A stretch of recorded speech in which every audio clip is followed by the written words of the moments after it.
बिस्मिल्लाहिर्रहमानिर्रहीम। अस्सलाम वालेकुम स्टूडेंट्स। डियर स्टूडेंट्स, मैं हूं आपका फिजिक्स टीचर आदिल शहजाद और आप देख रहे हैं अपना पसंदीदा यूट्यूब चैनल फिजिक्स वैली। आज की वीडियो में बच्चों हम डिस्कस करने जा रहे हैं पार्ट 2 की फिजिक्स है, चैप्टर नंबर 13 करंट इलेक्ट्रिसिटी का बड़ा important most repeated long question कौन सा है जी? Wheatstone bridge.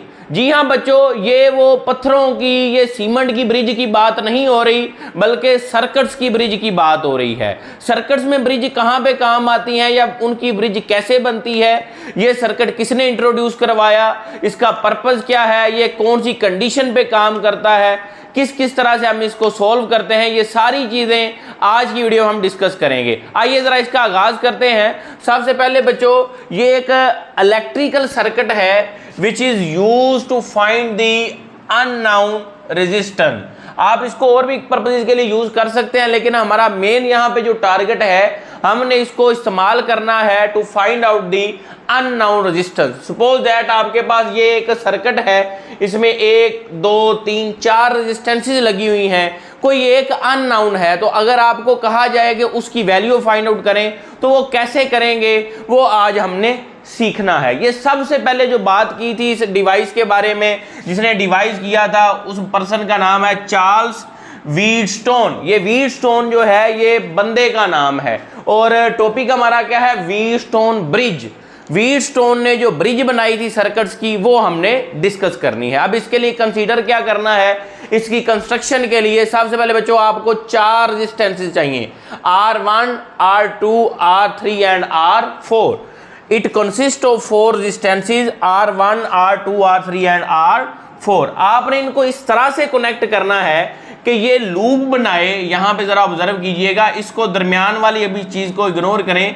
ये लूप बनाए कौन सा? A B C D A, मतलब ये चारों रेजिस्टेंसेस आपने इनको पैरेलल कॉम्बिनेशन से जोड़ा हुआ है। और ये यहां पे आपने इसके दरमियान में क्या लगाना है? एक 5वीं रेजिस्टेंस के तौर पे या 5वां जो एलिमेंट लगाना है वो लगाना है एक अदद गैल्वानोमीटर। मजीद यहाँ पे आपको नजर आ रहा होगा एक अदद EMF सोर्स और एक अदद स्विच।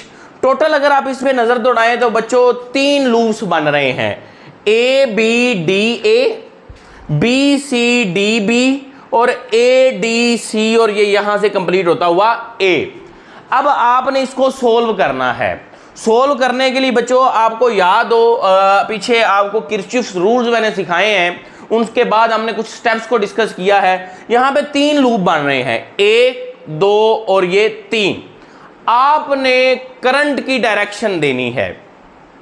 करंट की डायरेक्शन सबसे पहला टास्क है। डायग्राम तो होगी, इसके बाद करंट की डायरेक्शन सबसे पहला काम है, तो वो कैसे आपने देनी है? याद रखिएगा, जो आप एक लूप में डायरेक्शन देंगे वही डायरेक्शन सेकंड लूप में भी और थर्ड लूप में होगी। ये हमारे पास जो है ये लूप 1 है। सपोज हम यहाँ पे इसमें करंट की डायरेक्शन देते हैं, आपके पास है जी यहाँ पे हम एंटी क्लॉकवाइज डायरेक्शन दे देते हैं। सपोज ये आपके पास लूप 1 है, इसमें करंट I1 कह लें। सेम जो इसकी ओरिएंटेशन रखी है वो ही आप इसकी रखेंगे I2, और वो ही सेम आप किसकी रखेंगे? ये लूप I3 की रखेंगे। ठीक हो गया बच्चों। अब इसने काम किस प्रिंसिपल पे करना, ये MCQs भी आता है। It works on the principle of balance condition. Balance condition क्या है ये आगे जाके सीखते हैं। अभी हमारा टारगेट क्या है? हमने अननोन रेजिस्टेंस फाइंड आउट करनी है। 3 लूप बन रहे हैं, 1 2 एंड 3। मेन हमने जो यूज करने हैं वो ये 2 करने हैं। आइए जरा अब हम पहले लूप जो है A B D और A को सोल्व करते हैं। इसके लिए हम यहां पे क्या करेंगे? अप्लाई करेंगे इसके ऊपर, apply KVL Kirchhoff voltage law या किरचॉफ वोल्टेज रूल या Kirchhoff second rule on loop कौन सा जी? A B D A, A B D A, A B D A। बच्चों ये याद कर लें, A B D A, इसके ऊपर आपने अप्लाई करना है कौन सा रूल जी? Kirchhoff voltage rule. अब देखें, आप यहां से इसको सोल्व कर लें। मिसाल के तौर पे ये रजिस्टर है, इससे ये करंट फ्लो करता हुआ आ रहा है, रेजिस्टेंस से आ रहा है। तो रेजिस्टेंस के साथ मैंने आपको लास्ट लेक्चर में बताया था हमेशा आपने नेगेटिव साइन लगाना है। तो आपका यहां पे मसला हल हो गया जी। -I1 R1। बल्कि इससे भी पहले आप ये अगर KVL की बात कर रहे हैं तो आप जानते हैं delta V all the voltage changes क्या होते हैं, 0 के बराबर होते हैं। तो अब आपने चेंज इन वोल्टेजेस यहां पे फाइंड आउट करने, पहले इसका फाइंड आउट करें। रेजिस्टेंस है तो minus sign, minus I1 R1, यहां से आपका करंट किधर आएगा जी, इस डायरेक्शन में। अब यहां पे दो चीजें हैं, अब देखें ये आपके पास आ रहा है करंट I1, ठीक है जी, और ये रजिस्टर लूप 3 में भी इंक्लूड है और यहां से इसके ऑपोजिट डायरेक्शन में करंट जा रहा है I3। तो आप क्या करेंगे, I1 वाले को यूज कर रहे हैं, है रजिस्टर तो साइन क्या बच्चों आएगा, नेगेटिव, और इस रजिस्टर में R3 में दो करंट इन्वॉल्व हैं, एक है I1, दूसरा क्या है I3, और रेजिस्टेंस क्या आ गई R3। अब इसके बाद आपका बच्चों सर्किट जो है यहां से होता हुआ इस पॉइंट पे पहुंच गया गैल्वानोमीटर। अब गैल्वानोमीटर से पहुंचा तो इसमें जो पोटेंशियल ड्रॉप होगा, इसकी रेजिस्टेंस है गैल्वानोमीटर की Rg। अब ये भी रेजिस्टर है तो यहां पे बच्चों जो वोल्टेज ड्रॉप होगा वो क्या लिखेंगे, minus I1 Rg is equal to 0। बात समझे बच्चों, ये आपने अप्लाई कर लिया किरचॉफ वोल्टेज रूल को किस लूप पे, ए बी डी ए पे, या लूप 1 इसको कह लें इसके ऊपर, और इस इक्वेशन को नाम दे दें बच्चों इक्वेशन नंबर 1 का। सेम अब आपने करना है काम, अब आप करेंगे apply KVL Kirchhoff voltage law at loop, दूसरा लूप कौन सा है बच्चों, आप कह लें CBDC या BDCB। तो यहां से शुरू करते हैं, CBD और C, यहां से ये लूप बच्चों आपने अब इसके ऊपर अप्लाई करना है। तो इसका करंट बच्चों यहां से सॉल्व करें आप, ये आपके पास जा रहा है रजिस्टर है, तो रजिस्टर के साथ साइन क्या लेंगे, नेगेटिव। तो बच्चों इसको नोट डाउन कर लें, माइनस I2 और रजिस्टर क्या है R2।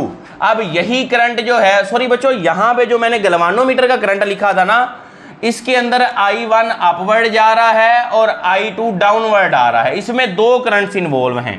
इस इक्वेशन को जरा देखिएगा, इसमें दो करंट हैं, तो आप इसको लिखेंगे I1 minus I2 into Rg। ये पॉइंट की जरा करेक्शन कर लीजिएगा, ठीक है जी। अब आए लूप 2 को हम कर रहे हैं, यहां से करंट नीचे आया, इधर से करंट अपवर्ड, I2 डाउनवर्ड है, I1 अपवर्ड, इनकी डायरेक्शन ऑपोजिट है रजिस्टर, तो negative sign I2 minus I1 into Rg।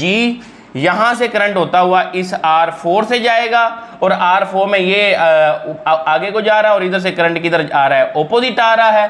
तो यहां पे भी रजिस्टर है तो negative sign I2 minus I3 into R4 is equal to 0, that is the equation number 2।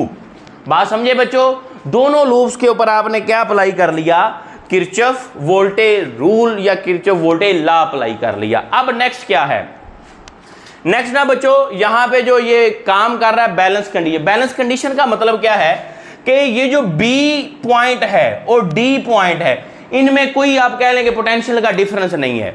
VBD क्या है, आप कह लें ऐसे समझे 0 है, आप ऐसे कह लें। बैलेंस कंडीशन का क्या मतलब है, बैलेंस कंडीशन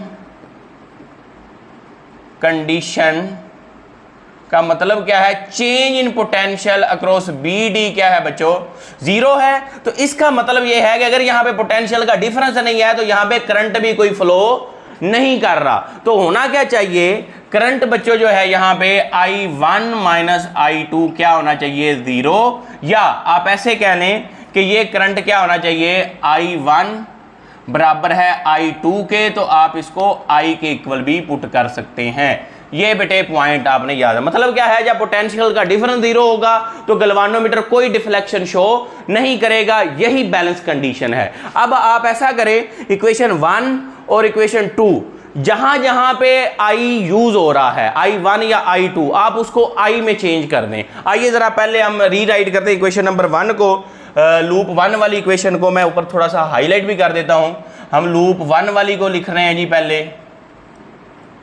क्या है जी, माइनस I1 R1, इसको आप लिख सकते हैं माइनस I R1, फिर क्या है माइनस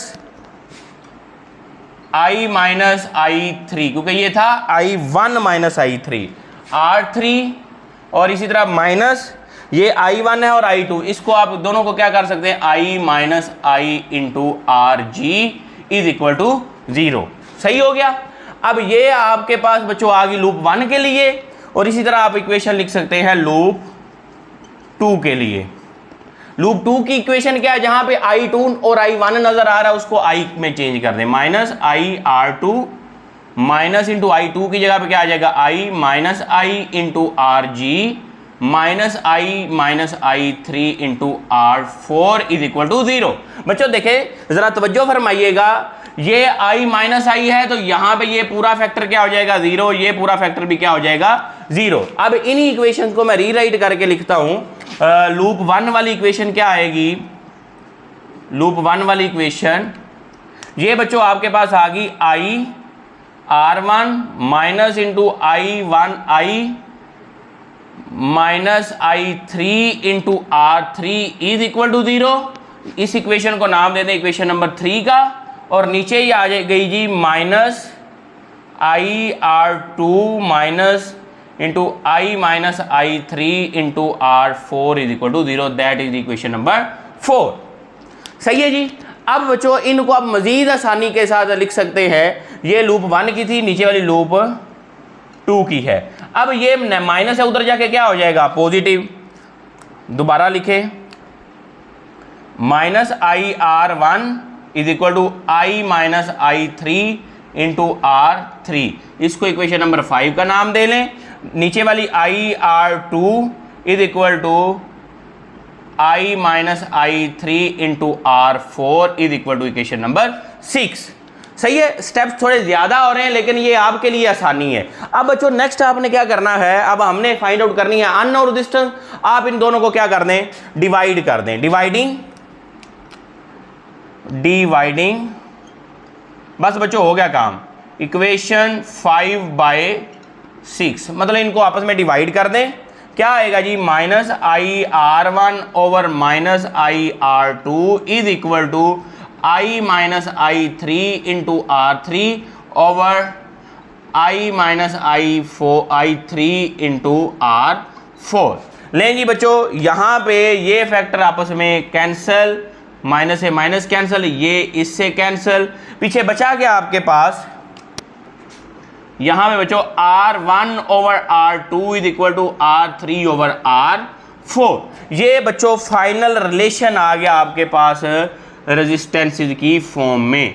कोई इसमें करंट नहीं है, कोई चीज इन्वॉल्व नहीं है, ये आपके पास आ गया रिलेशन। सपोज करें R4 अननोन है, कोई इनमें अननोन रेजिस्टेंस है, तो आप R4 को एक तरफ रहने दें, बाकी चीजों को क्या कर दें, उल्ट कर दें, R2 over R1 multiply R3। तो डियर स्टूडेंट इस तरह से आप जो है वो अननोन रेजिस्टेंस जो है वो फाइंड आउट कर सकते हैं। तो दोबारा से जरा आपको थोड़ा सा रिवाइज करवाता हूं। व्हीटस्टोन ब्रिज, चार्ल्स व्हीटस्टोन ने इसको इंट्रोड्यूस करवाया था, अननोन रेजिस्टेंस फाइंड आउट करने के लिए यूज करती है, इस्तेमाल होती है, और बैलेंस कंडीशन को यूज करते हुए आप ये सारा काम करते हैं। बैलेंस कंडीशन का मतलब क्या है, बी और डी टर्मिनल के दरमियान पोटेंशियल का डिफरेंस 0 होता है, जिसकी वजह से गैल्वानोमीटर में कोई डिफ्लेक्शन शो नहीं होती, या गैल्वानोमीटर में कोई करंट यूज या फ्लो नहीं करता। करंट सारा जो है इन रेजिस्टेंसेस के अलोंग फ्लो करता है। तो डियर स्टूडेंट ये था आज का टॉपिक, होप सो आपको इसकी समझ आई होगी। अगर आपको वीडियो अच्छी लगी है तो लाइक, शेयर और कमेंट लाजमी कीजिएगा, और ज्यादा से ज्यादा शेयर करें ताकि इल्म जो है मैक्सिमम बच्चों तक पहुंच सके। मिलते हैं नेक्स्ट वीडियो में नेक्स्ट लेक्चर के साथ, तब तक के लिए अल्लाह हाफिज।